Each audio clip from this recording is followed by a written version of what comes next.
Delia Anjani, seorang nama yang cukup disegani di dunia arsitektur Indonesia. Di usianya yang baru menginjak 32 tahun, ia telah berhasil mendirikan firma arsitekturnya sendiri, sebuah pencapaian yang lahir dari keringat, begadang tak terhitung, dan ketajaman visi yang tidak dimiliki semua orang. Baginya, bangunan bukan sekadar tumpukan bata dan semen, melainkan sebuah simfoni ruang, cahaya, dan fungsi yang harus bisa menyentuh jiwa penghuninya. Malam ini, salah satu simfoni terbesarnya baru saja memenangkan penghargaan tertinggi dalam sebuah sayembara desain kompleks perkantoran prestisius di ibu kota. Piala kaca yang dingin dan berat di kursi penumpang sebelahnya menjadi saksi bisu atas kemenangannya.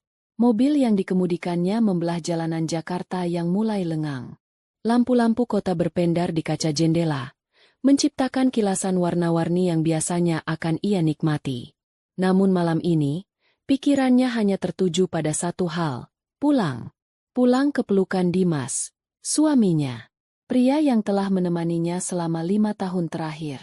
Dimas adalah antitesis dari dunianya yang kaku dan penuh perhitungan. Dia adalah tawa di tengah kesunyian, kehangatan di tengah dinginnya ambisi. Setidaknya, itulah yang selalu Delia yakini. Rumah mereka berdiri megah di sebuah kawasan elit. Sebuah karya desain Delia sendiri, tentu saja. Bangunan 2 lantai dengan konsep minimalis tropis, didominasi oleh kaca, kayu, dan taman vertikal yang merambat di salah satu dindingnya. Ini adalah surga kecilnya. Istana yang ia bangun dengan tangannya sendiri, tempat ia melepas lelah dan menjadi dirinya seutuhnya. Ia memarkirkan mobilnya di garasi yang senyap, di sebelah mobil sport milik Dimas, hadiah ulang tahun darinya tahun lalu. Pintu utama terbuka sebelum Delia sempat menempelkan jarinya di pemindai sidik jari. Dimas sudah berdiri di sana, dengan senyumnya yang khas, senyum yang dulu selalu berhasil meluluhkan semua kekhawatiran Delia. Ia mengenakan kemeja santai dan celana kain, rambutnya sedikit berantakan seolah baru bangun tidur, meski jam sudah menunjukkan pukul 10 malam. Selamat datang kembali, sang juara. Sapa Dimas, suaranya lembut. Ia mengambil piala dari tangan Delia, mengamatinya sejenak sebelum meletakkannya di meja konsol. Aku sudah tahu kamu pasti menang. Delia tersenyum, rasa lelahnya sedikit menguap. Terima kasih. Aku hanya ingin cepat pulang. Dimas merengkuh pinggangnya, menuntunnya masuk lebih dalam. Aku sudah siapkan air hangat. Mandilah, setelah itu kita makan malam. Aku pesan makanan kesukaanmu. Perhatian-perhatian kecil seperti inilah yang membuat Delia merasa menjadi wanita paling beruntung di dunia. Di tengah kerasnya persaingan dan tekanan pekerjaan, Dimas adalah oasenya. Ia bekerja sebagai manajer pemasaran di sebuah perusahaan rintisan, pekerjaan yang memberinya banyak fleksibilitas waktu. Atau setidaknya, itu yang ia katakan pada Delia. Delia tidak pernah terlalu ambil pusing, karena penghasilannya sendiri lebih dari cukup untuk menopang gaya hidup mewah mereka. Semua aset, mulai dari rumah, mobil, hingga sebagian besar investasi, tercatat atas namanya. Sebuah keputusan finansial yang ia ambil berdasarkan logika, bukan karena tidak percaya pada suaminya. Setelah selesai membersihkan diri, Delia turun ke ruang makan. Aroma sedap dari masakan Jepang kesukaannya sudah menguar. Namun, di meja makan, ia tidak hanya melihat Dimas. Ada Ibu Indah, ibu mertuanya, sedang duduk dengan postur tegak, menatapnya dengan tatapan yang sulit diartikan. Ibu di sini? Tanya Delia, berusaha menyembunyikan keterkejutannya dan memasang senyum ramah. Ibu khawatir Dimas sendirian menunggumu pulang selarut ini. Jawab Ibu Indah, nadanya datar. Seorang istri seharusnya sudah di rumah sebelum suaminya. Delia menghela napas dalam hati. Ini bukan pertama kalinya. Ibu Winda tidak pernah secara terang-terangan menunjukkan ketidaksukaannya.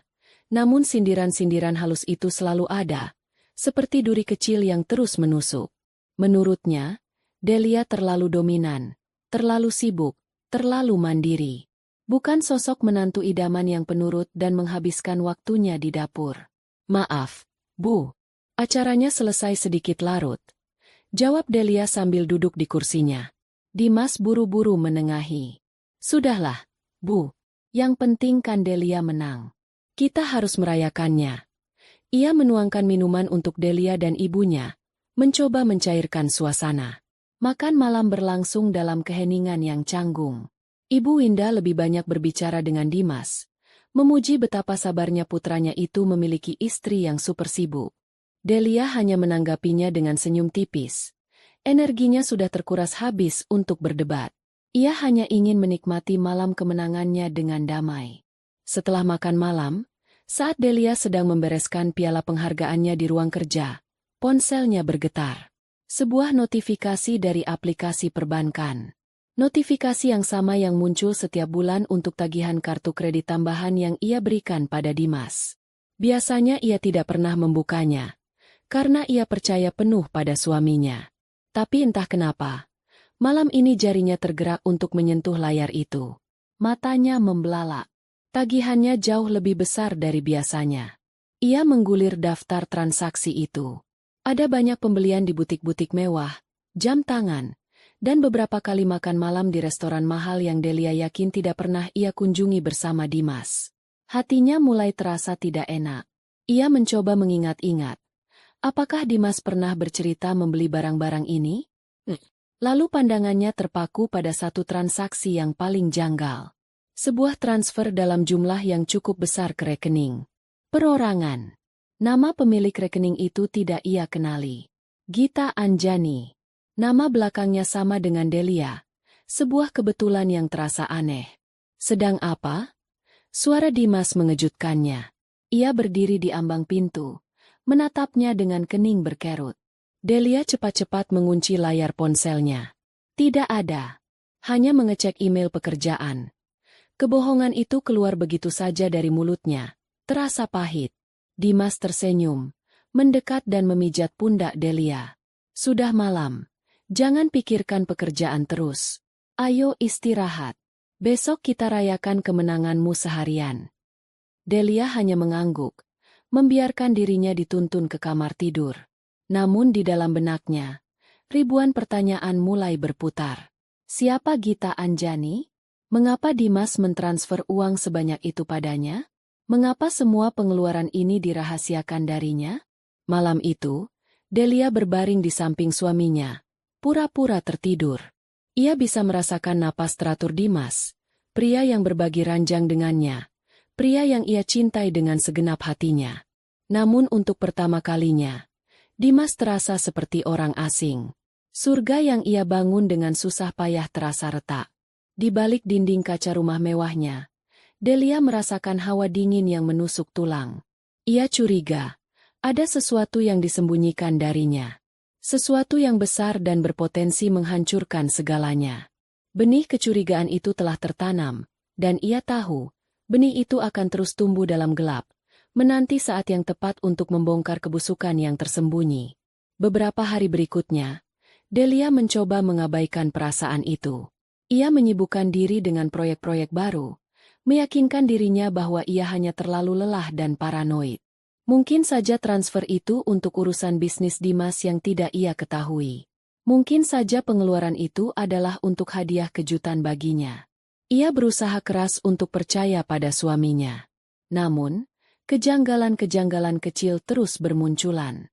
Dimas menjadi sangat protektif dengan ponselnya, selalu membawanya kemana-mana, bahkan ke kamar mandi.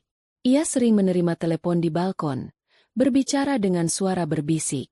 Saat Delia bertanya siapa, jawabannya selalu sama, urusan kantor. Ia juga lebih sering pulang larut dengan alasan rapat mendadak. Delia merasa seperti berjalan di atas lapisan es yang tipis. Ia takut jika ia menekan terlalu keras. Es itu akan pecah dan ia akan tenggelam dalam kebenaran yang beku dan menyakitkan. Tapi hidup dalam kepura-puraan juga menyiksanya. Ia butuh kepastian, apapun itu. Puncaknya adalah pada suatu sore di akhir pekan. Dimas pamit pergi untuk bertemu dengan teman lamanya. Sebuah reuni kecil, katanya. Delia, yang kebetulan sedang tidak ada pekerjaan, merasa ada yang aneh dengan cara Dimas berpakaian. Ia terlalu rapi untuk sekadar bertemu teman lama. Parfum mahal yang biasa ia pakai hanya untuk acara-acara khusus tercium begitu kuat. Setelah Dimas pergi, Delia duduk termenung di ruang keluarga yang luas dan senyap. Rumah ini terasa hampa. Kemewahan di sekelilingnya terasa dingin dan tak berarti. Tiba-tiba, sebuah ide melintas di benaknya. Sebuah aplikasi pelacak lokasi yang pernah mereka pasang berdua di ponsel masing-masing beberapa tahun lalu atas alasan keamanan. Mereka berjanji tidak akan pernah menggunakannya untuk saling memata-matai. Tapi hari ini, janji itu terasa tidak relevan lagi. Dengan tangan gemetar, Delia membuka aplikasi itu. Titik merah yang menunjukkan lokasi Dimas tidak berada di kafe atau bar tempat reuni biasa diadakan. Titik itu berhenti di sebuah lobi hotel bintang 5 di pusat kota. Jantung Delia serasa berhenti berdetak. Ini bukan reuni. Ini sesuatu yang lain. Ia mencoba menelepon Dimas, ingin mendengar suaranya, ingin mendengar kebohongan lain yang mungkin bisa menenangkannya. Tapi panggilannya langsung dialihkan ke pesan suara. Delia tidak bisa diam saja. Rasa sakit di dadanya bercampur dengan amarah yang mulai membara. Ia menyambar kunci mobilnya, tidak peduli dengan penampilannya yang hanya mengenakan kaos dan celana santai. Ia harus melihatnya dengan mata kepalanya sendiri. Ia harus tahu siapa wanita yang telah merebut suaminya, menghancurkan kepercayaannya, dan mengotori surga yang telah ia bangun. Perjalanan menuju hotel itu terasa seperti perjalanan menuju neraka. Ia tidak tahu apa yang akan ia temukan di sana, tapi satu hal yang pasti, hidupnya tidak akan pernah sama lagi setelah ini. Udara di dalam mobil terasa pengap, menyesakkan. Setiap tarikan napas Delia terasa berat, seolah ada beban tak kasat mata yang menekan rongga dadanya.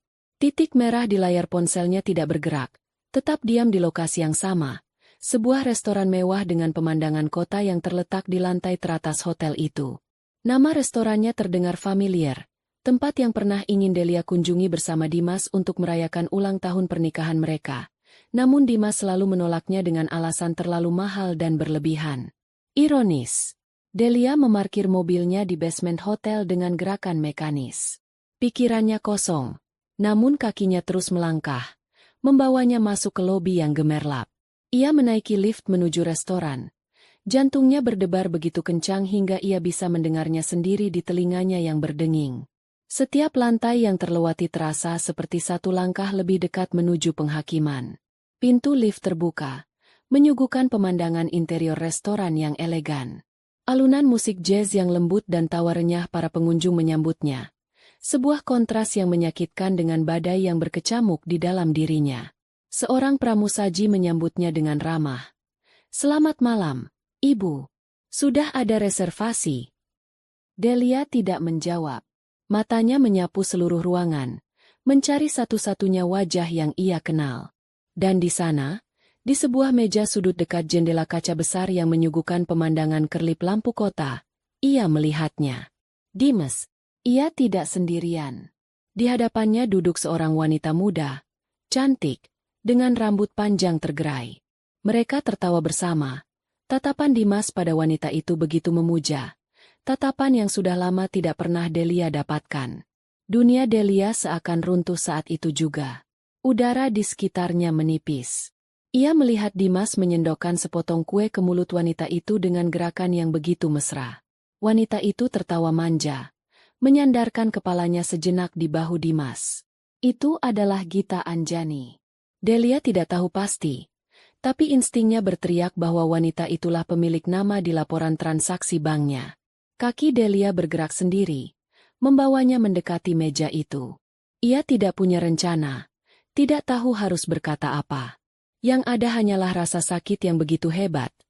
Rasa sakit karena dikhianati oleh orang yang paling ia percaya.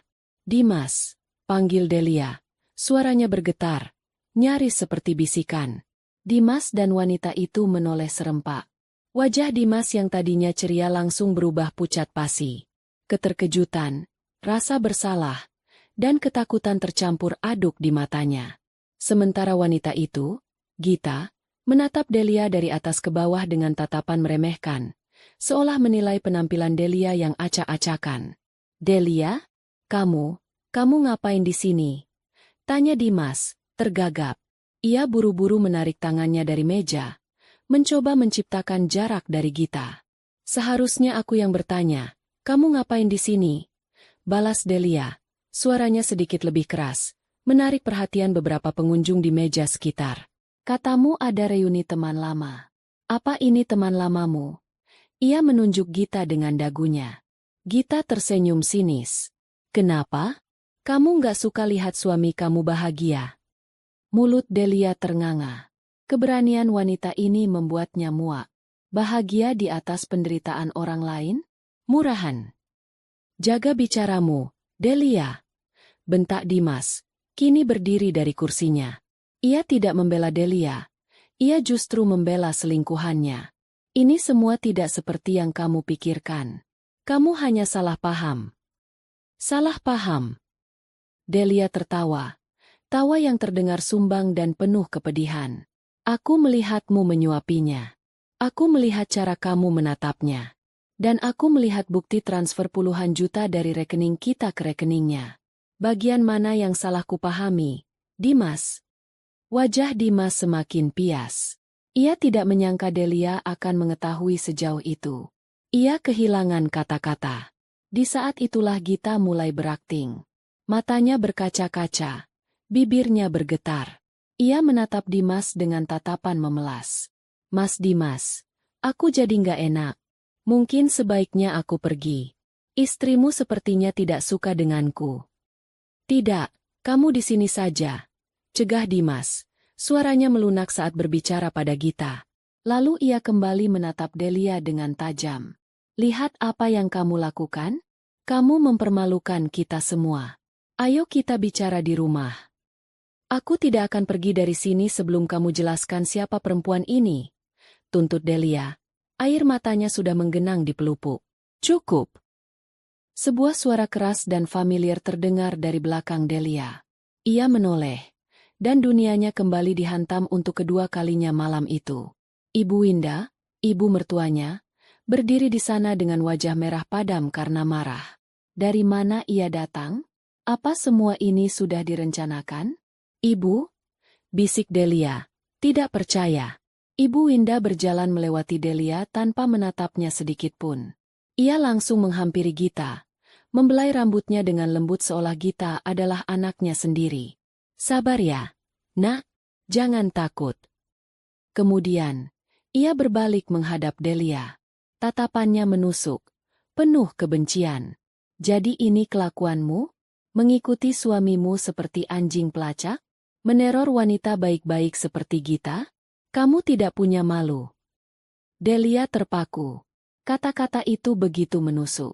Ibu tidak mengerti. Dimas berselingkuh dengan dia. Berselingkuh? Ibu Winda tertawa mengejek. Kalaupun iya, itu semua salahmu. Kamu istri macam apa? Sibuk dengan pekerjaanmu, pulang larut malam, tidak pernah mengurus suami. Wajar saja Dimas mencari kebahagiaan di luar. Gita adalah wanita yang lembut dan perhatian. Dia tahu cara melayani laki-laki. Tidak seperti kamu yang arogan dan merasa punya segalanya karena uangmu.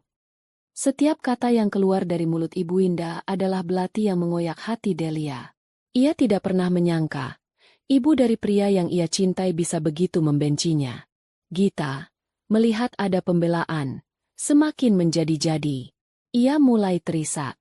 Maafkan saya, Bu. Saya tidak bermaksud mengganggu rumah tangga Mas Dimas. Tapi saya hanya tidak tega melihat Mas Dimas selalu sendirian dan tidak diperhatikan. Delia muak melihat sandiwara itu. Hentikan omong kosongmu. Kamu hanya menginginkan uangnya, kan? Uangku. Amarah Ibu Winda mencapai puncaknya. Ia melangkah maju, mendekatkan wajahnya ke wajah Delia. Wanita tidak tahu diri. Kamu pikir karena kamu punya uang, kamu bisa menghina semua orang. Dan kemudian, sesuatu yang tidak pernah terbayangkan oleh Delia terjadi. Sebuah tamparan keras mendarat di pipinya. Plak! Suaranya begitu nyaring di tengah keheningan yang tiba-tiba tercipta di restoran itu. Semua mata kini tertuju pada mereka. Pipi Delia terasa panas dan perih. Tapi rasa sakit fisik itu tidak ada apa-apanya dibandingkan dengan rasa sakit dan penghinaan yang merobek-robek jiwanya. Ia ditampar oleh ibu mertuanya sendiri. Di depan suaminya. Di depan selingkuhan suaminya. Di depan puluhan pasang mata orang asing. Dimas hanya diam mematung. Tidak ada sedikit pun niat darinya untuk membela istrinya. Ia justru terlihat lega karena ibunya telah mengambil alih situasi. Air mata Delia akhirnya tumpah. Bukan air mata kesedihan, melainkan air mata kemarahan dan kekecewaan yang mendalam. Ia menatap 3 orang di hadapannya. Suaminya yang pengecut, selingkuhannya yang licik, dan ibu mertuanya yang kejam. Mereka adalah satu komplotan. Sebuah keluarga ular. Ibu Winda menatapnya dengan napas terengah. Tangannya masih sedikit bergetar setelah menampar. Jangan pernah ganggu calon menantu baruku lagi. Wanita baik-baik seperti Gita lebih pantas untuk anakku dibanding istri arogan sepertimu. Kalimat itu adalah paku terakhir yang menancap di peti mati pernikahannya. Calon menantu baru. Jadi, semua ini sudah mereka rencanakan. Mereka ingin menyingkirkannya. Delia menyeka air matanya dengan kasar. Sesuatu di dalam dirinya telah mati malam itu. Cinta, harapan, rasa hormat, semuanya lenyap, digantikan oleh kekosongan yang dingin dan kegelapan yang pekat. Ia menatap Dimas untuk terakhir kalinya. Tatapan mereka bertemu. Di mata suaminya, ia tidak melihat penyesalan, hanya ada ketidaknyamanan. Tanpa berkata apa-apa lagi, Delia berbalik. Ia berjalan keluar dari restoran itu dengan kepala tegak, melewati tatapan-tatapan iba dan penuh selidik dari pengunjung lain. Ia tidak peduli lagi. Rasa malunya sudah hilang, terkikis habis oleh penghinaan yang baru saja ia terima. Saat ia melangkah keluar, tamparan itu masih terasa membekas di pipinya. Tapi itu bukan lagi sekadar tamparan. Itu adalah lonceng kebangkitan. Tamparan itu telah membuka matanya lebar-lebar. Ia melihat segalanya dengan jelas sekarang. Ia telah memberikan hatinya pada orang yang salah, mendedikasikan hidupnya untuk keluarga yang tidak pernah menganggapnya ada. Mereka telah menyatakan perang. Mereka pikir mereka telah menang malam ini. Mereka salah. Mereka tidak tahu siapa Delia Anjani yang sebenarnya. Mereka baru saja membangunkan seekor singa betina yang terluka. Dan singa itu kini lapar. Lapar akan balas dendam. Di dalam lift yang membawanya turun, Delia bersumpah dalam hati. Ia akan mengambil kembali semua yang menjadi miliknya. Ia akan memastikan Dimas, Gita, dan Ibu Winda merasakan bagaimana rasanya berada di titik terendah. Ia akan membuat mereka hidup sebagai gelandangan, tanpa bisa menikmati hartanya sepeser pun. Dendamnya telah lahir, dan ia akan memastikan dendam itu terbalaskan dengan tuntas. Perjalanan meninggalkan hotel terasa kabur. Delia tidak ingat persis jalan mana yang ia lewati atau berapa banyak lampu merah yang ia terobos. Yang ia tahu hanyalah pedal gas di bawah kakinya terus ia tekan. Seolah dengan melaju kencang ia bisa meninggalkan rasa sakit dan penghinaan itu di belakang. Pipinya masih terasa panas. Denyutan samar dari tamparan Ibu Winda menjadi pengingat yang kejam. Setiap kali ia mengerjapkan mata, bayangan wajah mereka bertiga muncul. Wajah puas Ibu Winda, wajah licik Gita, dan yang paling menyakitkan, wajah diam Dimas yang membiarkan semuanya terjadi. Suaminya, pelindungnya, ternyata hanyalah seorang pengecut yang bersembunyi di balik punggung ibu dan selingkuhannya. Ia tidak mungkin pulang ke rumah itu. Rumah yang ia rancang dengan cinta, yang setiap sudutnya menyimpan kenangan, kini terasa seperti sarang ular. Itu bukan lagi rumahnya. Itu adalah panggung sandiwara mereka. Dengan pikiran yang sedikit lebih jernih, ia memutar setir mobilnya ke arah yang berbeda. Menuju sebuah apartemen studio miliknya di pusat kota, aset yang ia beli jauh sebelum menikah dengan Dimas. Tempat itu adalah benteng pribadinya. Ruang rahasia yang bahkan Dimas tidak pernah ia izinkan untuk memiliki kuncinya. Dulu Dimas sering merajuk karena hal itu, menganggap Delia tidak sepenuhnya percaya padanya. Sekarang, Delia bersyukur pada intuisinya sendiri. Udara di dalam apartemen terasa dingin dan sedikit berdebu, pertanda sudah lama tidak ia kunjungi. Ia menyalakan satu lampu temaram, tidak berminat membuat ruangan itu terang benderang. Ia melempar tas dan kunci mobilnya ke atas sofa, lalu tubuhnya luruh ke lantai yang dingin. Disinilah, dalam kesendirian dan keheningan yang total, Pertahanannya akhirnya runtuh. Tangisnya pecah. Bukan isakan kecil yang tertahan, melainkan raungan kepedihan yang keluar dari lubuk hatinya yang paling dalam. Ia menangisi 5 tahun pernikahannya yang ternyata hanya kebohongan. Ia menangisi cintanya yang tulus yang dibalas dengan pengkhianatan paling keji. Ia menangisi rasa hormatnya pada seorang wanita tua yang ternyata membencinya sampai ke tulang sumsum. Ia menangisi kebodohannya sendiri, karena terlalu buta oleh cinta hingga tidak bisa melihat kepalsuan yang ada di depan matanya. Ia memukul-pukul lantai, meluapkan semua amarah, frustrasi, dan rasa sakit yang menyesakkan dadanya. Malam itu, ia membiarkan dirinya hancur. Ia membiarkan semua air matanya terkuras habis, membasahi lantai marmer yang dingin, seolah sedang membersihkan jiwanya dari semua ilusi dan harapan palsu. Ia tidak tahu berapa lama ia menangis. Ketika akhirnya ia berhenti, tenggorokannya terasa kering dan matanya bengkak. Ia menyeret tubuhnya ke kamar mandi, membasuh wajahnya dengan air dingin. Saat ia menatap cermin, yang balas menatapnya adalah sosok wanita yang berantakan dengan mata merah dan jejak kemerahan samar di pipi kirinya. Bekas tamparan itu. Delia menyentuhnya pelan. Tidak sakit lagi. Anehnya, sentuhan itu justru mengirimkan getaran yang berbeda ke seluruh tubuhnya. Getaran yang membangkitkan sesuatu yang telah lama tertidur di dalam dirinya. Ia kembali ke ruang tengah dan duduk di sofa. Ia menatap kosong ke arah jendela besar yang menampakkan gemerlap kota Jakarta di malam hari. Kota yang sama di mana ia membangun impiannya. Dan kota yang sama di mana impian rumah tangganya dihancurkan. Air matanya sudah kering. Yang tersisa kini adalah kekosongan yang aneh. Kekosongan itu tidak terasa menyedihkan, melainkan terasa ringan. Seolah beban berat yang selama ini ia pikul tanpa sadar. Beban untuk menjadi istri yang sempurna, menantu yang baik, dan sumber kebahagiaan bagi semua orang, telah terlepas dari pundaknya. Semalaman ia tidak tidur.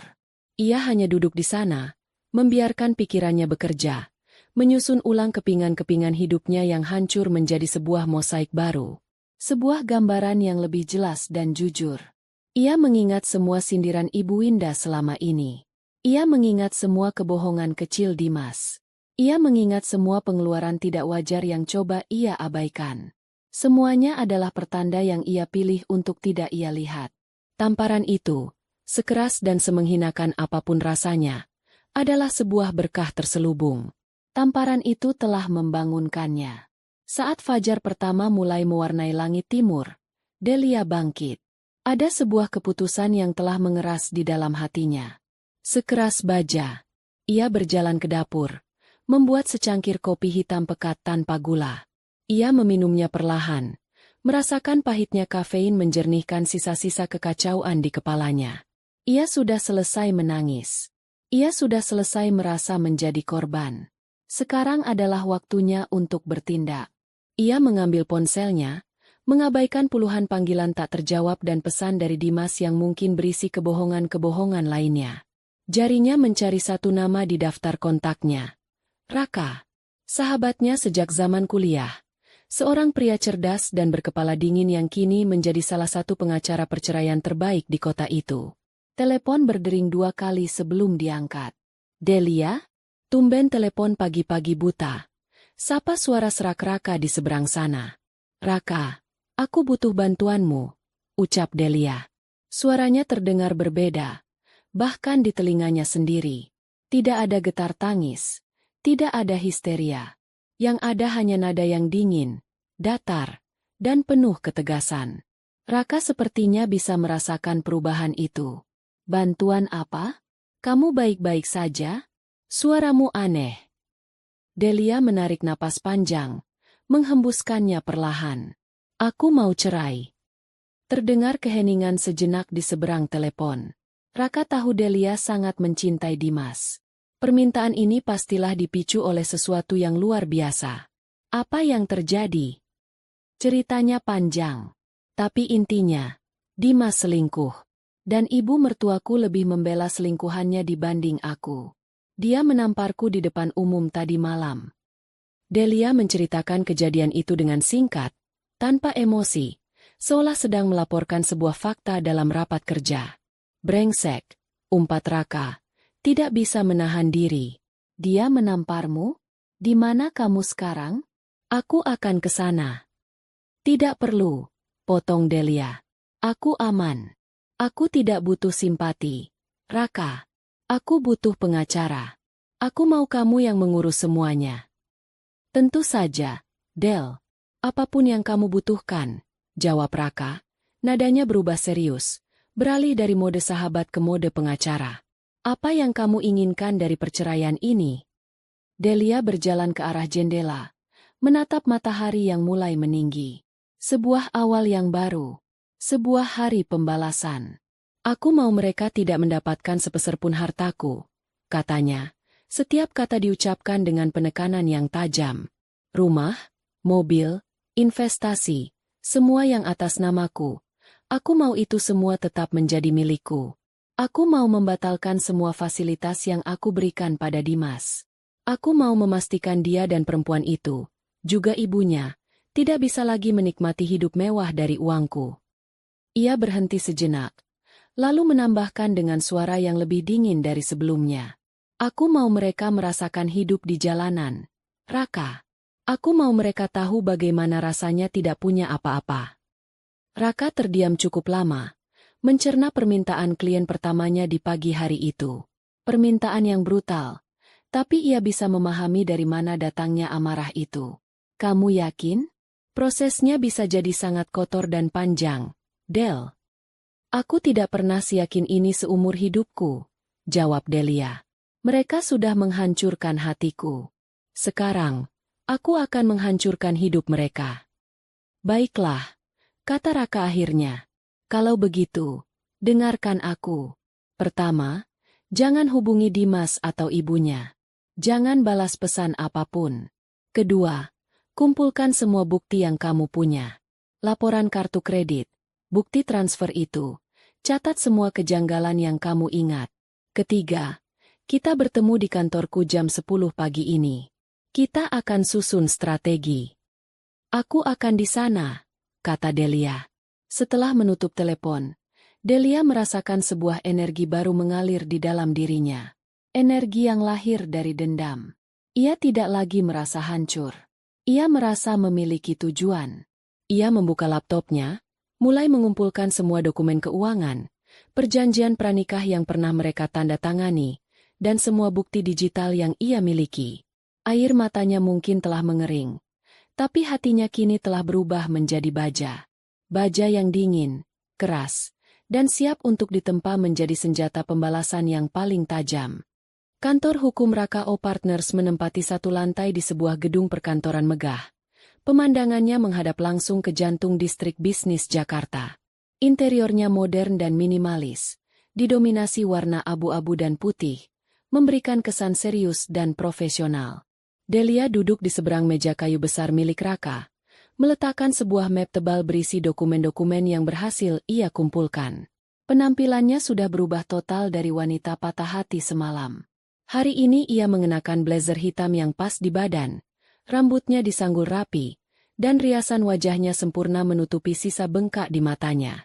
Ia tampak seperti seorang CEO yang siap melakukan negosiasi bisnis yang alot, bukan seorang istri yang baru saja dikhianati. Raka menatapnya dengan tatapan campur aduk antara prihatin sebagai sahabat dan kagum sebagai rekan. Kamu terlihat kuat, katanya jujur. Aku harus, jawab Delia singkat. Ini semua yang aku punya. Ia mendorong map itu ke arah Raka. Selama hampir 1 jam, Raka mempelajari semua dokumen itu dengan saksama. Perjanjian pranikah yang dengan jelas menyatakan pemisahan harta bawaan, bukti kepemilikan aset yang semuanya atas nama Delia, laporan kartu kredit Dimas yang membengkak, dan salinan bukti transfer ke rekening Gita Anjani. Ini awal yang sangat bagus, kata Raka sambil mengangguk. Perjanjian pranikah ini akan sangat membantu kita. Tapi, untuk memastikan mereka tidak mendapatkan celah sedikitpun untuk menuntut harta gonogini atau tunjangan, kita perlu bukti yang lebih kuat tentang perselingkuhan dan niat buruk mereka. Kita harus membuktikan bahwa pernikahan ini hancur murni karena kesalahan pihak mereka. Lalu apa yang harus kita lakukan? Tanya Delia. Kita sewa detektif swasta, usul Raka. Aku kenal seseorang yang sangat andal. Kerjanya bersih dan hasilnya akurat. Kita akan minta dia untuk mengawasi Dimas dan perempuan itu. Kumpulkan bukti foto, video, apapun yang bisa menunjukkan hubungan mereka. Kita juga perlu menggali latar belakang perempuan ini lebih dalam. Orang seperti dia biasanya punya jejak. Delia setuju tanpa ragu. Berapapun biayanya, ia tidak peduli. Ini adalah investasi untuk masa depannya dan untuk keadilan yang harus ia dapatkan. Sore itu juga, Raka mengatur pertemuan dengan seorang detektif swasta bernama Bapak Suryo, seorang pria parubaya dengan penampilan tidak mencolok namun memiliki tatapan mata yang tajam. Delia memberikan semua informasi yang ia miliki. Foto Dimas dan Gita yang berhasil ia ambil diam-diam di restoran malam itu, nomor telepon, alamat kantor, dan plat nomor mobil mereka. Berikan saya waktu 1 minggu, kata Pak Suryo dengan tenang. Saya akan berikan laporan lengkap. 1 minggu itu terasa seperti 1 tahun. Delia menyibukkan dirinya dengan pekerjaan, bekerja 2 kali lebih keras dari biasanya. Firma arsitekturnya menjadi pelariannya. Di sana, ia adalah seorang pemimpin yang memegang kendali penuh. Sebuah kontras yang tajam dengan kehidupan pribadinya yang baru saja lepas kendali. Ia juga mulai melakukan langkah-langkah senyap. Ia berkonsultasi dengan manajer bank pribadinya, mempersiapkan pemindahan aset dan penutupan akses finansial Dimas pada saat yang tepat. Ia seperti seorang jenderal yang sedang mempersiapkan serangan fajar, memposisikan pasukannya dalam diam. Tepat 1 minggu kemudian, Pak Suryo kembali dengan sebuah amplop coklat tebal. Mereka bertemu di kantor Raka. Delia menahan napas saat Raka membuka amplop itu dan mengeluarkan isinya. Ada setumpuk foto dan beberapa halaman laporan yang diketik rapi. Foto-foto itu lebih menyakitkan dari yang ia bayangkan. Ada foto Dimas dan Gita sedang bergandengan tangan di mal, berpelukan di bioskop, bahkan berciuman di parkiran basement apartemen Gita. Mereka tampak seperti pasangan yang dimabuk cinta, tanpa beban, tanpa rasa bersalah. Setiap lembar foto terasa seperti sayatan baru di hatinya. Tapi laporan tertulisnya jauh lebih mengejutkan. Laporan itu membongkar semua borok yang selama ini tersembunyi di balik citra suaminya yang sempurna. Dimas ternyata memiliki utang kartu kredit lain yang disembunyikan dari Delia, dan sebagian besar tagihannya berasal dari situs judi online. Kebiasaan buruk yang tidak pernah Delia ketahui. Ia juga sering bolos dari kantornya, menggunakan alasan rapat dengan klien untuk berkencan dengan Gita. Ia adalah seorang pemalas yang hidup dari kemewahan yang disediakan istrinya sambil menggali lubang kehancurannya sendiri. Latar belakang Gita Anjani tidak kalah mencengangkan. Detektif itu menemukan bahwa Gita sudah beberapa kali berhubungan dengan pria-pria kaya yang sudah menikah. Polanya selalu sama. Ia akan memancing mereka dengan pesonanya, membuat mereka menghujaninya dengan hadiah dan uang, lalu menghilang ketika ia menemukan target baru yang lebih menguntungkan. Ia bukan sekadar selingkuhan, ia adalah seorang predator profesional. Ini semua menjijikkan, bisik Delia. Tangannya terkepal di atas meja.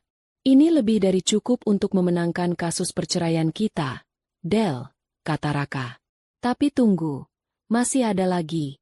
Ini yang paling penting. Pak Suryo mengeluarkan sebuah pemutar audio digital kecil. Tim saya berhasil memasang alat penyadap di meja favorit mereka di sebuah kafe yang sering mereka kunjungi. Ini adalah rekaman percakapan antara Dimas, Gita, dan Ibu Indah 3 hari yang lalu. Jantung Delia berdebar kencang. Raka menekan tombol putar. Suara pertama yang terdengar adalah suara manja Gita. Jadi kapan Mas mau ceraikan si nenek sihir itu? Aku udah gak sabar tinggal di rumah kamu yang gede itu. Lalu suara Dimas menyahut. Terdengar ragu. Sabar, sayang. Aku lagi cari waktu yang tepat. Delia itu pintar. Kalau aku salah langkah, aku bisa gak dapat apa-apa. Dan kemudian, suara yang paling Delia kenali, suara ibu mertuanya. Suara Ibu Indah terdengar dingin dan penuh perhitungan. Kamu itu jangan lembek, Dimas. Dengarkan ibu. Kamu harus buat dia merasa bersalah. Bilang saja kamu kesepian karena dia terlalu sibuk. Buat dia merasa ini semua salahnya. Perempuan seperti Delia itu egonya tinggi. Kalau dibuat merasa bersalah, dia bisa jadi lebih lunak saat pembagian harta. Kita harus bisa dapat setidaknya rumah itu dan beberapa mobilnya. Gita kan juga butuh hidup layak nanti. Bener tuh kata ibu. Timpal Gita. Bilang aja Mas depresi karena dia. Nanti aku bantu akting nangis-nangis di depan pengacaranya. Pokoknya kita harus bikin dia kelihatan seperti istri jahat yang menelantarkan suaminya. Setelah kita dapat hartanya, kita tendang dia jauh-jauh. Terdengar tawa dari ketiganya. Tawa yang puas dan kejam. Raka mematikan rekaman itu. Ruangan menjadi sunyi senyap. Delia hanya menatap kosong ke depan. Tidak ada air mata. Tidak ada getaran amarah. Yang ia rasakan hanyalah ketenangan yang aneh. Ketenangan yang datang ketika keraguan terakhir telah sirna. Ia baru saja mendengar rencana busuk mereka dari mulut mereka sendiri. Mereka bukan hanya mengkhianatinya. Mereka secara aktif merencanakan kejatuhannya, berkomplot untuk merampas hasil kerja kerasnya. Ia mengangkat wajahnya, menatap Raka. Matanya berkilat dengan cahaya yang dingin dan berbahaya. Rasa sakit hatinya telah sepenuhnya menguap, digantikan oleh sebuah kepastian yang mutlak. Kita punya semua yang kita butuhkan, katanya dengan suara yang mantap. Sekarang, saatnya kita mulai permainan ini. Raka mengangguk, senyum tipis tersungging di bibirnya. Ia tahu sahabatnya telah berubah. Delia yang lembut dan penuh cinta telah pergi, berganti dengan seorang ratu yang kerajaannya telah diserang, dan kini siap untuk melancarkan serangan balasan yang akan membakar musuh-musuhnya hingga menjadi abu. Jadi, apa langkah pertama kita, Ratu? Tanya Raka. Delia tersenyum untuk pertama kalinya hari itu. Senyum yang tidak mencapai matanya. Langkah pertama, katanya, kita potong pasokan dana mereka. Kita lihat seberapa lama cinta mereka akan bertahan tanpa uangku. Serangan itu tidak datang dengan genderang perang yang bertalu-talu. Serangan itu datang dalam keheningan yang mematikan. Dieksekusi dengan presisi seorang ahli bedah yang sedang mengangkat tumor ganas. Pagi hari setelah pertemuannya dengan Raka dan Pak Suryo, Delia duduk di kursi kulitnya yang nyaman di ruang kerjanya. Di hadapannya, layar laptop menampilkan portal perbankan prioritasnya. Tidak ada keraguan sedikitpun di wajahnya. Tidak ada getaran di tangannya saat ia menggerakkan mouse. Yang ada hanyalah ketenangan yang dingin. Klik. Panggilan telepon pertama ia tujukan pada manajer relasi pribadinya di bank. Selamat pagi, Pak Tirtayasa. Saya Delia Anjani. Saya minta tolong untuk segera memblokir permanen 2 kartu kredit tambahan yang terhubung dengan rekening utama saya. Ya, dua-duanya. Atas nama Dimas Pratama. Alasannya? Kehilangan. Saya anggap kartu itu telah hilang bersama pemiliknya. Nadanya begitu datar, seolah ia sedang mendiskusikan cuaca. Jeda sejenak. Baik, Bu Delia. Akan segera kami proses. Ada lagi yang bisa saya bantu? Ada. Jawab Delia. Tolong pindahkan seluruh saldo dari rekening gabungan saya dengan Dimas Pratama ke rekening pribadi saya. Kosongkan rekening gabungan itu sampai 0. Sekarang juga. Setelah panggilan itu selesai, ia membuka aplikasi emailnya. Jarinya menari lincah di atas keyboard, menyusun sebuah surat elektronik resmi yang ditujukan kepada Kepala Departemen Sumber Daya Manusia dan Keuangan di firmanya sendiri. Subjek: pemberhentian fasilitas dan jabatan. Isi surat itu singkat, padat, dan tidak menyisakan ruang untuk negosiasi. Terhitung sejak tanggal surat ini diterbitkan, Saudara Dimas Pratama secara resmi diberhentikan dari jabatannya sebagai Direktur Pemasaran Kehormatan di firma arsitektur Anjani Aurekan. Dengan demikian, seluruh fasilitas perusahaan yang melekat pada jabatan tersebut, termasuk gaji bulanan, tunjangan, dan mobil dinas, dihentikan dan ditarik kembali dengan segera. Mohon departemen terkait untuk memprosesnya hari ini juga. Terima kasih. Klik. Email terkirim. 3 klik. 3 gerakan sederhana yang secara efektif memutus semua urat nadi finansial yang selama ini menghidupi Dimas dan gaya hidup mewahnya. Delia bersandar di kursinya, memejamkan mata sejenak. Ia tidak merasakan kepuasan yang meledak-ledak. Yang ia rasakan adalah sebuah kelegaan yang sunyi. Ia baru saja mengamputasi bagian hidupnya yang berpenyakit.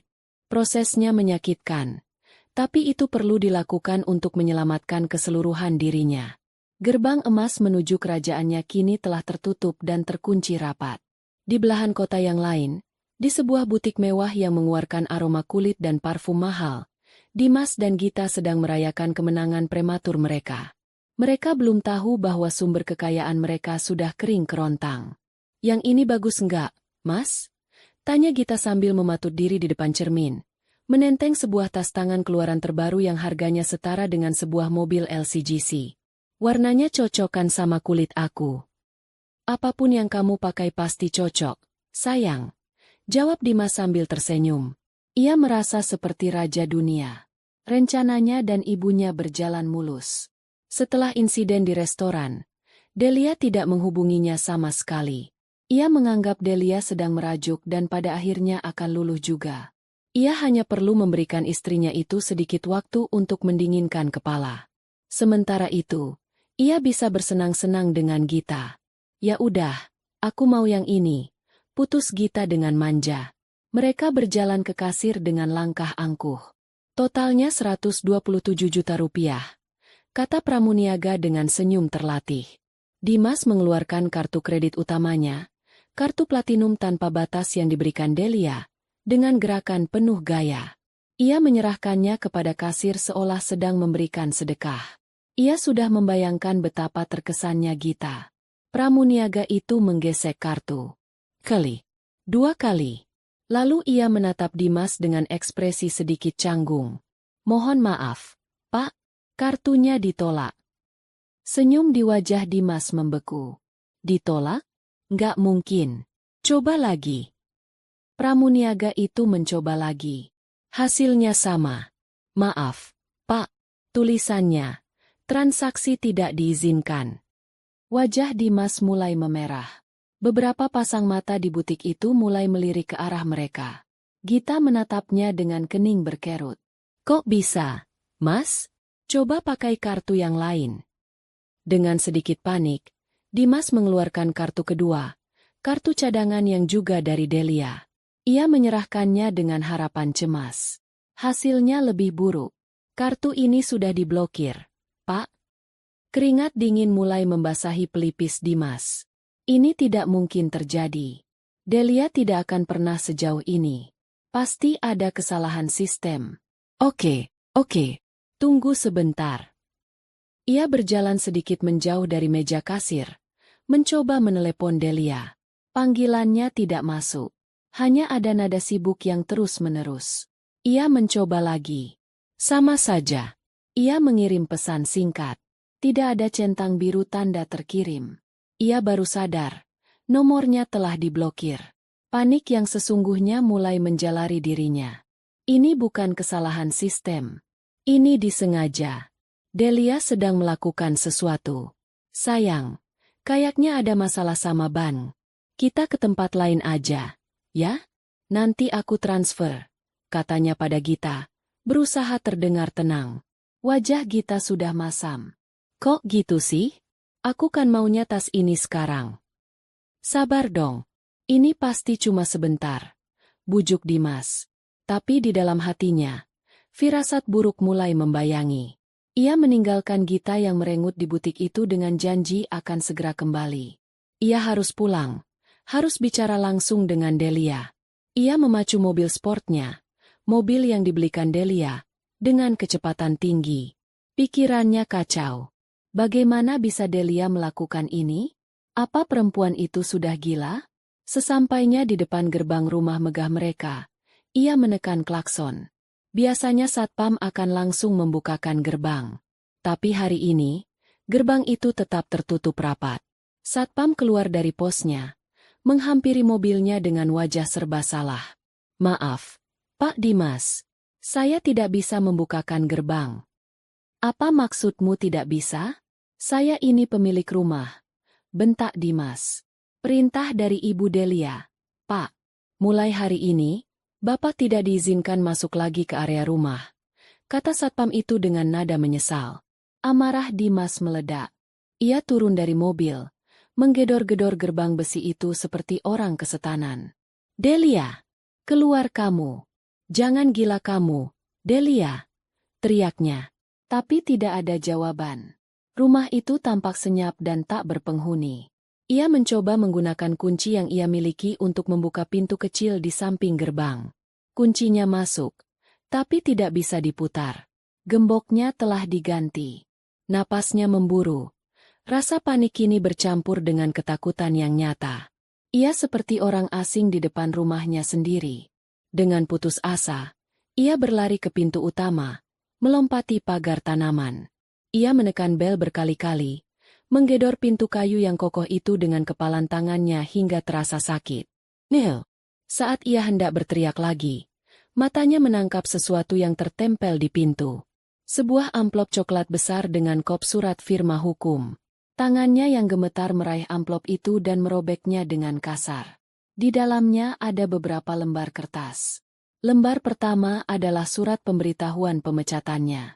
Lembar kedua adalah salinan surat permintaan pemblokiran rekeningnya. Dan lembar terakhir, yang paling membuatnya lemas hingga lututnya terasa mau copot, adalah surat gugatan cerai. Ia membaca kata-kata di surat itu. Perselingkuhan, penipuan finansial, persekongkolan dengan niat jahat. Di bagian bawah, tertera tuntutan Delia. Perceraian tanpa pembagian harta gono gini sama sekali. Dunianya runtuh seketika. Ia bukan lagi seorang suami kaya raya. Ia adalah seorang pengangguran yang diusir dari rumahnya, dengan rekening bank kosong, dan menghadapi tuntutan hukum yang akan melucutinya hingga telanjang. Ia menatap rumah besar di hadapannya, istana yang selama ini menjadi simbol statusnya. Gerbang emas itu benar-benar telah terkunci. Dan ia terlempar keluar, sendirian di tengah jalanan yang dingin. 1 minggu berlalu sejak Dimas diusir dari istananya. Minggu yang terasa seperti neraka baginya. Ia terpaksa menumpang di rumah ibunya yang sederhana, sebuah antitesis dari kemewahan yang selama ini ia nikmati. Setiap hari ia habiskan untuk mencoba menghubungi Delia, memohon, mengancam, menangis, namun semua usahanya menabrak dinding kebisuan. Delia telah lenyap dari hidupnya seperti ditelan bumi. Mobil sportnya pun sudah ditarik oleh pihak perusahaan Delia. Kini ia hanya bisa menggunakan mobil tua milik ibunya. Gita, di sisi lain, mulai menunjukkan warna aslinya. Tanpa aliran dana yang lancar, kemanjaan dan kata-kata manisnya berubah menjadi rentetan keluhan dan tuntutan. "Jadi kapan masalahmu selesai, Mas? Aku bosan tahu tinggal di apartemen sempit ini. Katanya mau beliin aku tas. Mana? Katanya mau ajak aku liburan. Mana?" Cerocosnya hampir setiap hari. Cinta mereka yang tadinya tampak begitu membara, ternyata sangat bergantung pada nyala api dari gesekan kartu kredit Delia.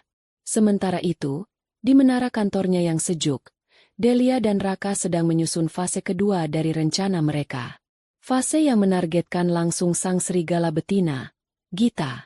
Informasi dari Pak Suryo mengatakan Gita punya lingkaran sosial yang kecil tapi spesifik, kata Raka sambil menunjuk beberapa foto di atas mejanya. Dia sering nongkrong di beberapa kafe dan lounge hotel kelas atas. Tujuannya jelas, mencari mangsa baru. Sekarang setelah pasokan dana dari Dimas berhenti, dia pasti akan lebih agresif. "Lalu?" tanya Delia. Matanya menatap tajam pada foto Gita yang sedang tertawa. "Kita akan membuat tanah di sekitarnya menjadi beracun," jawab Raka. "Kita tidak perlu menyerangnya langsung. Kita hanya perlu menyebarkan peringatan di antara komunitas yang ia incar." Rencana itu pun dijalankan. Melalui koneksi Raka yang luas, dan dengan sedikit bantuan dari seorang konsultan gosip bayaran, bisikan-bisikan mulai menyebar di kalangan sosialita dan para ekspatriat yang sering menjadi target Gita. Tidak ada yang menyebut nama secara langsung pada awalnya. Hanya berupa peringatan samar. "Hati-hati kalau ada perempuan muda cantik bernama Gita yang tiba-tiba mendekati kalian. Dia punya rekam jejak yang buruk. Dengar-dengar ada spesialis pemeras pria beristri yang sedang beraksi lagi di sekitar sini." Bisikan itu bekerja lebih efektif dari yang dibayangkan. Gita mulai merasakan perubahannya. Pria-pria yang tadinya ramah dan mudah memberinya minuman, kini menatapnya dengan curiga. Para wanita yang menjadi gerbang masuknya ke lingkaran elit, tiba-tiba bersikap dingin dan menghindar. Ia merasa seperti sedang berjalan dengan tanda tak kasat mata di keningnya yang bertuliskan, bahaya. Usahanya untuk mencari sumber pendapatan baru selalu menemui jalan buntu. Frustrasi mulai menggerogotinya. Di tengah frustrasinya itulah, umpan dilepaskan. Suatu sore, saat Gita sedang duduk sendirian dengan wajah masam di sebuah lounge hotel, seorang pria berpenampilan necis dan berwibawa, tidak sengaja, menumpahkan sedikit minumannya di dekat meja Gita. Pria itu adalah Raka. Ruang sidang pengadilan agama itu terasa dingin dan steril. Dindingnya yang berwarna krem pucat, kursi-kursi kayu yang keras, dan aroma kertas-kertas tua menciptakan suasana yang kaku dan menegangkan. Udara di dalamnya terasa berat, seolah dipenuhi oleh residu dari ratusan drama rumah tangga yang telah diadili di tempat itu. Delia duduk tegak di kursinya, di samping Raka. Ia mengenakan setelan blazer berwarna biru tua yang elegan. Rambutnya ditarik ke belakang membentuk sanggul yang rapi. Wajahnya tenang, ekspresinya terkendali, seperti seorang ratu yang menghadiri sebuah formalitas yang tak terhindarkan di istananya sendiri. Tidak ada jejak kegugupan atau kesedihan di matanya. Yang ada hanya ketajaman dan fokus yang mutlak. Di seberang ruangan, di kursi pihak tergugat, duduklah Dimas dan Ibu Winda. Penampilan mereka adalah sebuah kontras yang mencolok. Mereka datang dengan seorang pengacara parubaya yang tampak terlalu percaya diri. Dimas mengenakan kemeja batik terbaiknya, yang kini terlihat sedikit kebesaran di tubuhnya yang tampak lebih kurus. Ia berusaha menampilkan wajah sedih yang dibuat-buat, sesekali melirik ke arah Delia dengan tatapan memelas yang sama sekali tidak memengaruhinya. Sementara itu, Ibu Winda duduk dengan dagu terangkat, mengenakan kerudung dan gamis baru. Ia berbisik-bisik ke telinga Dimas, seolah memberikan kekuatan. Keyakinan mereka untuk mendapatkan bagian dari harta Delia masih begitu besar. Mereka datang bukan untuk berdamai. Mereka datang untuk menagih apa yang mereka anggap sebagai hak mereka. Hakim ketua, seorang pria bijaksana dengan kacamata tebal, memasuki ruangan dan mengetukkan palunya. Sidang pun dimulai. Setelah proses mediasi yang jelas-jelas gagal, kini tiba saatnya masing-masing pihak membeberkan argumennya. Pengacara Dimas maju lebih dulu. Dengan suara yang lantang dan penuh retorika, ia mulai melukiskan sebuah narasi yang memutarbalikkan fakta. Ia menggambarkan Dimas sebagai seorang suami yang sabar dan penuh pengertian, yang selalu mendukung karir istrinya dari belakang layar. Ia menyebutkan bagaimana Dimas rela mengorbankan waktunya, mengurus rumah, dan memberikan dukungan moral yang tak ternilai harganya agar Delia bisa fokus membangun imperium bisnisnya.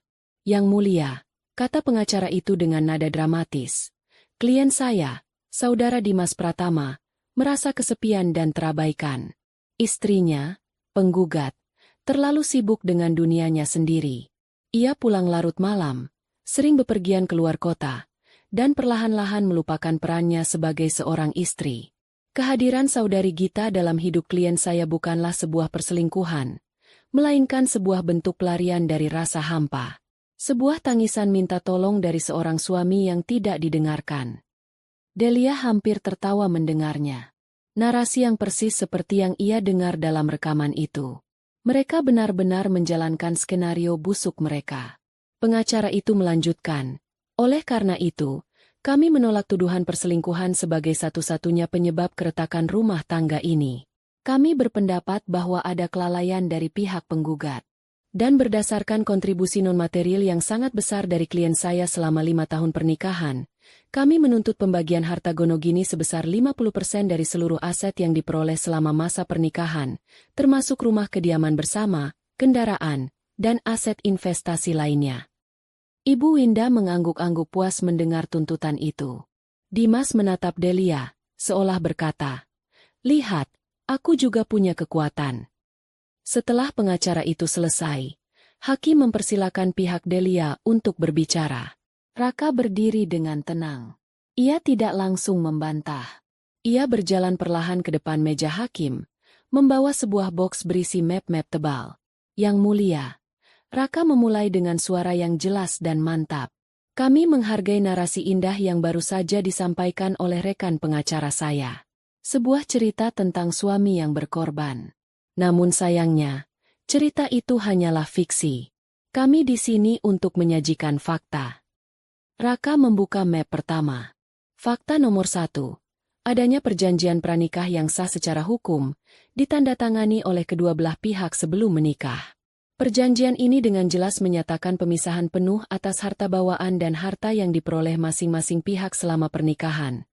Ia menyerahkan salinan perjanjian itu kepada hakim. Pengacara Dimas menyela, perjanjian itu bisa ditinjau kembali jika ada kontribusi signifikan dari salah satu pihak.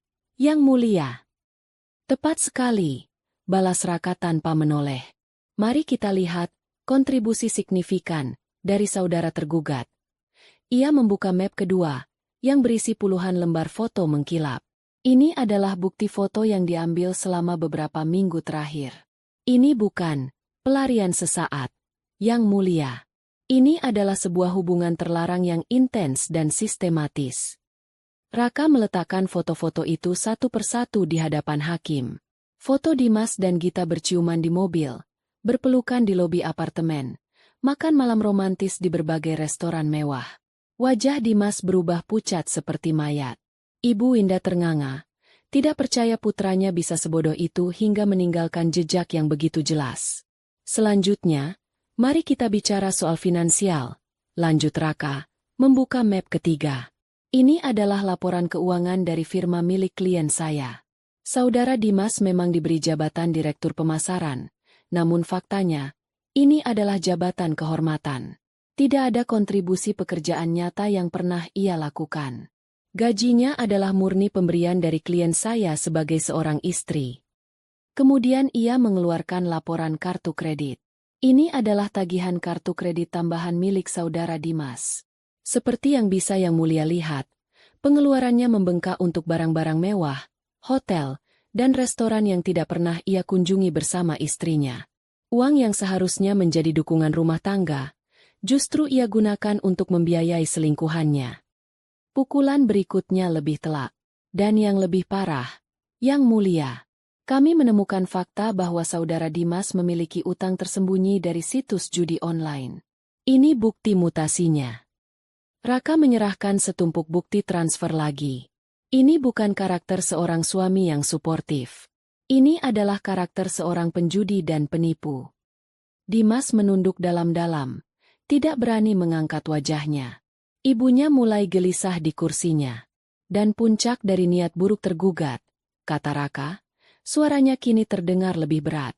Adalah percobaan pemalsuan dokumen. Kami memiliki bukti dari ahli grafologi bahwa saudara Dimas telah mencoba memalsukan tanda tangan klien saya pada beberapa dokumen untuk mengalihkan kepemilikan saham perusahaan. Sebuah tindak pidana.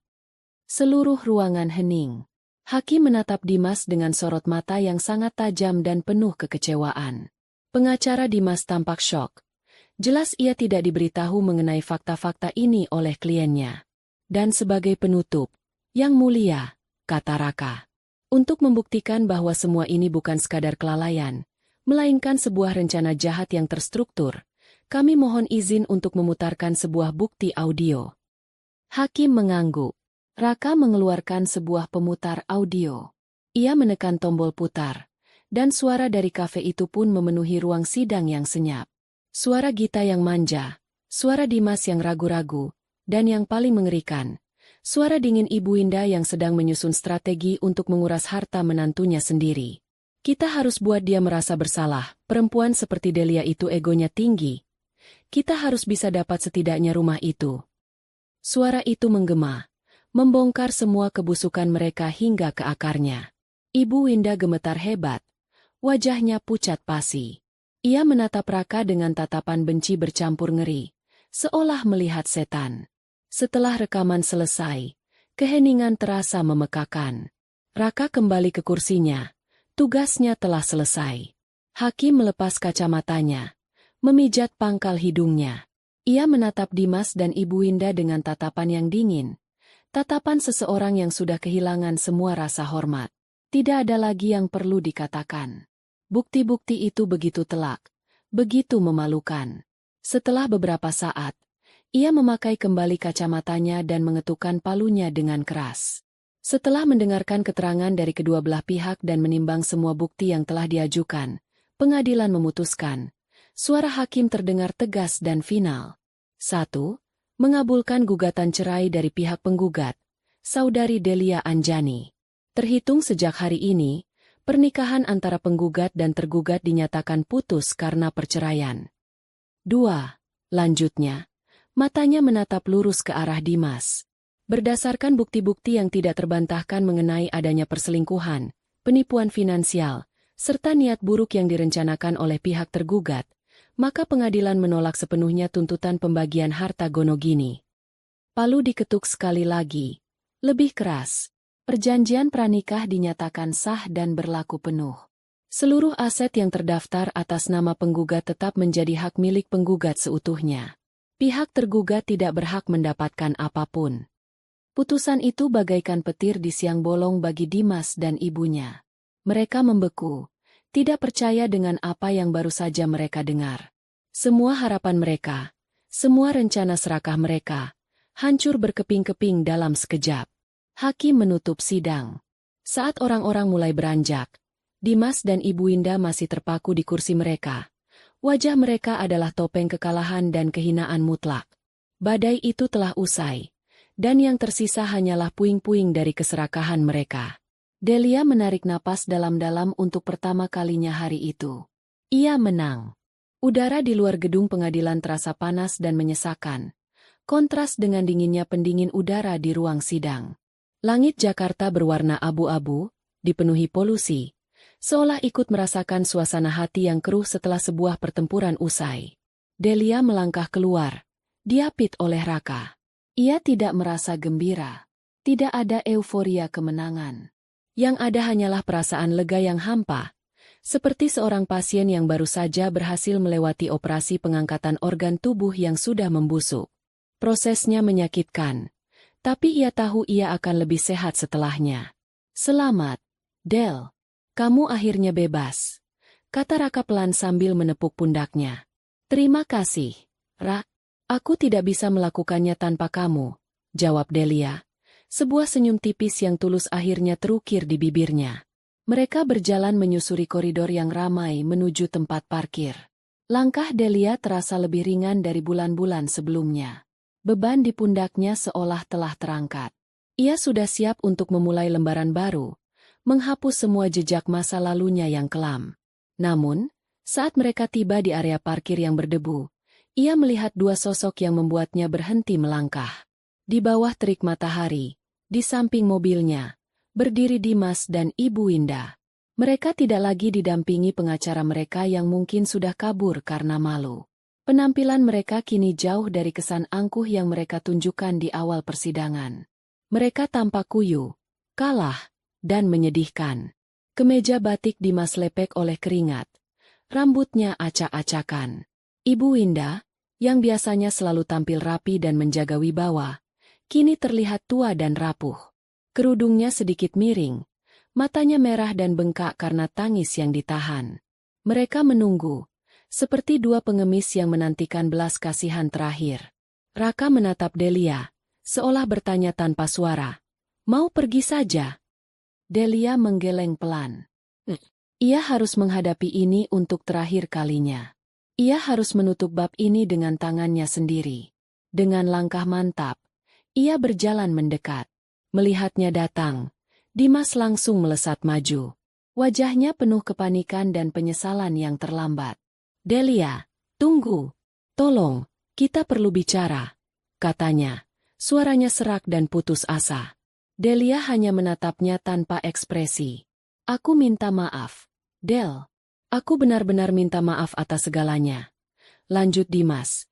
Tangannya terulur seolah ingin menyentuhnya, namun ragu-ragu. "Aku salah. Aku tahu aku brengsek. Aku bingung waktu itu. Aku dipengaruhi ibu dan Gita. Tolong, jangan lakukan ini padaku. Berikan aku kesempatan kedua. Kita bisa perbaiki semuanya." Delia tetap diam. Kata-kata Dimas terdengar kosong di telinganya, seperti gema dari masa lalu yang sudah tidak berarti lagi. Melihat Delia tidak bergeming, Ibu Winda ikut maju. Kali ini, tidak ada lagi nada sinis atau tatapan merendahkan. Yang ada hanyalah wajah seorang ibu yang hancur melihat putranya kehilangan segalanya. Air matanya akhirnya tumpah, mengalir deras di pipinya yang mulai berkerut. Delia, nak tolong maafkan Dimas, isaknya. Maafkan ibu juga. Ibu salah. Ibu tahu ibu sudah keterlaluan sama kamu. Ibu hanya terlalu sayang sama Dimas. Ibu tidak mau lihat dia susah. Tolong, nak jangan ambil semuanya dari dia. Kasihanilah dia. Anggap saja sebagai balas jasa kamu selama menjadi istrinya. Delia menatap wanita tua di hadapannya. Wanita yang pernah ia hormati seperti ibunya sendiri. Wanita yang sama yang telah menamparnya dan berkomplot untuk menghancurkannya. Rasa iba?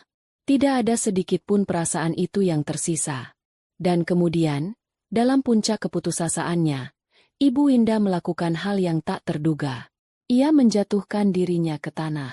Ia bersujud di atas aspal parkiran yang panas dan kotor, mencoba meraih ujung sepatu Delia. Ibu mohon, nak, sujud di kakimu. Tolong, demi Tuhan, jangan buat anak ibu jadi gelandangan. Hukum ibu saja. Tapi jangan hukum Dimas. Ratapnya. Suaranya parau bercampur debu. Raka bergerak maju hendak mengangkatnya. Namun Delia memberinya isyarat untuk diam. Delia mengambil satu langkah mundur, menjauhkan kakinya dari jangkauan Ibu Winda.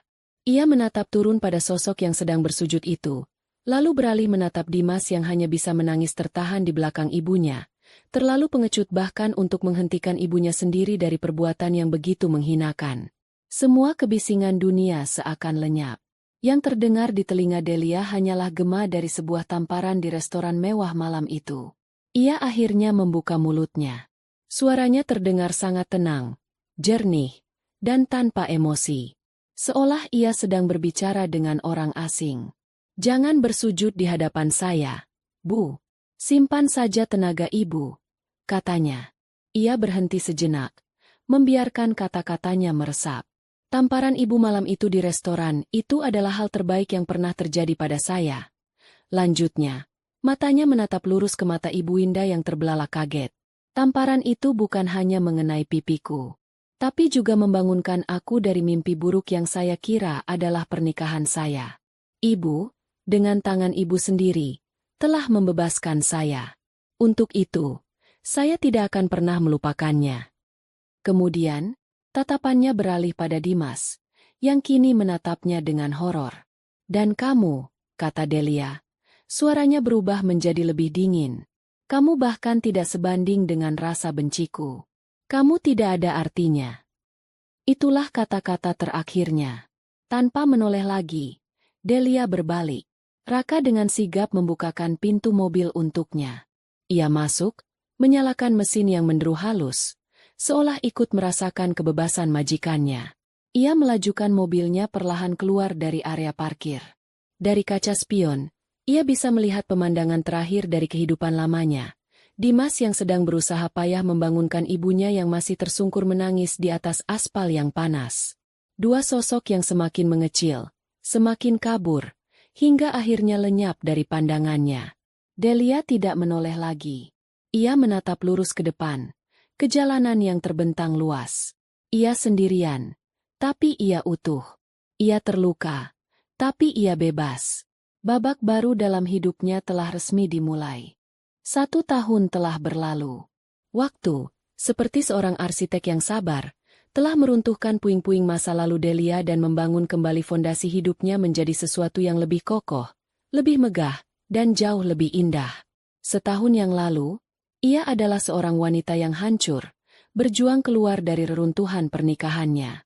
Hari ini, ia berdiri di balkon sebuah Gria Tawang di Singapura, menatap cakrawala yang dihiasi gedung-gedung pencakar langit yang berkelip seperti berlian di atas beludru malam. Di tangannya, ia memegang segelas anggur merah, bukan untuk menenangkan pikiran yang kalut, melainkan untuk merayakan sebuah pencapaian. Firmanya, Anjani Orekan, baru saja memenangkan tender internasional untuk merancang sebuah galeri seni ikonik di tepi teluk. Sebuah lompatan besar yang menempatkan namanya di panggung arsitektur global. Angin malam yang hangat meniup beberapa helai rambutnya yang ia biarkan tergerai. Ia tersenyum. Senyum yang benar-benar berbeda dari senyum tipis dan dingin yang ia pasang selama masa-masa pembalasannya. Ini adalah senyum yang tulus, yang mencapai matanya, yang lahir dari kedamaian dan kebahagiaan sejati. Ia telah menemukan kembali dirinya, atau lebih tepatnya, ia telah menciptakan versi baru dari dirinya sendiri. Versi 2.0. Begitu Raka sering menggodanya. Perceraian itu, meskipun brutal, ternyata adalah sebuah proses detoksifikasi. Setelah semua racun dikeluarkan dari sistemnya, ia merasa lebih ringan, lebih sehat, dan lebih berenergi. Ia menyalurkan semua energi itu ke dalam dua hal, pekerjaan dan dirinya sendiri. Firmanya tumbuh pesat di bawah kepemimpinannya yang kini lebih berani dan visioner. Ia tidak lagi ragu-ragu dalam mengambil keputusan besar. Tidak lagi merasa perlu meminta persetujuan siapapun. Ia adalah ratu di kerajaannya sendiri, dan kerajaannya kini telah berekspansi melintasi samudra. Namun, perubahan terbesar terjadi di dalam dirinya. Ia belajar untuk menikmati kesendirian, bukan sebagai sebuah kekosongan, melainkan sebagai sebuah kebebasan. Ia mulai melakukan perjalanan, bukan hanya untuk urusan bisnis, tetapi untuk kesenangan. Ia menjelajahi kuil-kuil kuno di Kyoto, menyelami birunya laut di Raja Ampat, dan tersesat di jalanan berbatu di Roma sambil menikmati gelato. Dalam setiap perjalanannya, ia tidak mencari siapapun. Ia justru menemukan potongan-potongan baru dari dirinya sendiri yang selama ini terkubur di bawah perannya sebagai seorang istri. Ia menemukan kembali cintanya pada sketsa. Bukan sketsa bangunan yang kaku, melainkan sketsa wajah-wajah orang di pasar, perahu-perahu nelayan yang bersandar di pantai, atau bunga-bunga liar yang tumbuh di celah trotoar. Buku sketsanya yang dulu berdebu, kini selalu menemaninya kemanapun ia pergi, penuh dengan coretan-coretan kehidupan yang ia amati dengan mata yang baru. Sesekali, ingatan tentang Dimas atau Ibu Winda melintas di benaknya, tetapi tidak lagi terasa menyakitkan. Rasanya seperti melihat foto lama dari orang yang tidak lagi ia kenali. Rasa benci dan dendam yang dulu membara kini telah menjadi abu yang dingin, tertiup angin dan lenyap tak berbekas. Ia menyadari bahwa memaafkan bukanlah tentang membebaskan mereka, melainkan tentang membebaskan dirinya sendiri dari belenggu masa lalu. Ia tidak mendoakan mereka celaka. Ia hanya tidak memikirkan mereka sama sekali. Mereka tidak lagi menempati ruang di dalam hidupnya yang kini sudah terlalu berharga untuk diisi oleh hal-hal negatif. Malam itu di Singapura, setelah merayakan kemenangannya bersama timnya, ia kembali ke Gria Tawangnya sendirian. Ia menyalakan musik jazz lembut, musik yang sama yang pernah menjadi latar pengkhianatan di restoran itu. Namun kini, musik itu tidak lagi membangkitkan kenangan buruk. Musik itu kini menjadi miliknya lagi, menjadi latar dari ketenangannya. Ia berdansa sendirian di ruang tengah yang luas, berputar perlahan mengikuti irama, dengan latar belakang pemandangan kota yang gemerlap. Ia tertawa kecil, tawa yang murni dan bebas. Ia tidak membutuhkan seorang pangeran untuk membuatnya bahagia. Ia adalah ratunya, dan ia telah membangun istananya sendiri, bukan dari batu dan kaca, melainkan dari kekuatan, kemandirian, dan cinta pada dirinya sendiri.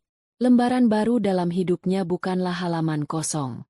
Halaman itu sudah terisi penuh dengan warna-warni petualangan, sketsa-sketsa kebahagiaan, dan cetak biru dari masa depan yang ia rancang sendiri, untuk dirinya sendiri. Beberapa bulan setelah proyek besarnya di Singapura, Delia kembali ke Jakarta. Ia sengaja mengambil cuti panjang selama sebulan penuh, sesuatu yang tidak pernah ia lakukan sebelumnya. Ia ingin kembali menikmati kotanya, bukan dari balik jendela kantor atau mobilnya yang ber-AC, melainkan dengan berjalan kaki, merasakan denyut nadinya yang sesungguhnya. Sore itu, cuaca Jakarta begitu bersahabat. Langit biru cerah dengan awan putih yang berarak pelan. Delia memutuskan untuk duduk di sebuah kedai kopi sederhana yang memiliki area luar ruangan, di sebuah sudut jalan yang cukup ramai di Jakarta Selatan. Tempat itu tidak mewah, tapi kopinya nikmat dan suasananya hidup. Ia duduk menghadap ke jalan, membiarkan hiruk-pikuk kota menjadi musik latarnya. Ia menyesap es kopi Vietnamnya perlahan, sambil sesekali membuat sketsa suasana di sekelilingnya di buku catatannya. Ia merasa damai, menyatu dengan ritme kota yang dulu sering membuatnya stres. Ia sedang menikmati momen sederhana itu ketika sebuah pemandangan di seberang jalan menarik perhatiannya. Di depan sebuah ruko yang ramai, seorang pria dengan seragam parkir yang lusuh dan sedikit kebesaran sedang meniup luitnya dengan panik. Gerakannya kaku dan kikuk, berusaha mengatur sebuah mobil mewah yang hendak keluar dari parkiran.